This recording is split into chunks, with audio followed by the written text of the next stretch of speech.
మళ్ళీ సెకండ్ ఏంటి? అసలు ఏ బ్యాంక్ చెప్పు, నేను ఇప్పుడు డైరెక్ట్ ఏ బ్రాంచ్?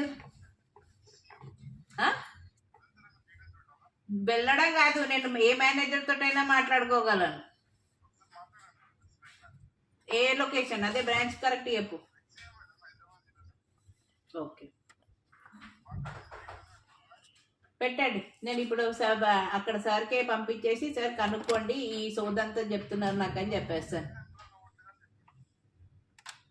నేను ఎవరిని చెప్పా, నేను అకౌంట్ డీటెయిల్స్ ఇచ్చేసి అక్కడికి వెళ్ళి వీళ్ళు పంపించడం లేదు, నాకు ఈ రీజన్ చెప్తున్నాడు, ఎంత జెన్యున్ మీరే తెలుసుకొని నాకు చెప్పండి సార్ అని చెప్పేస్తారు.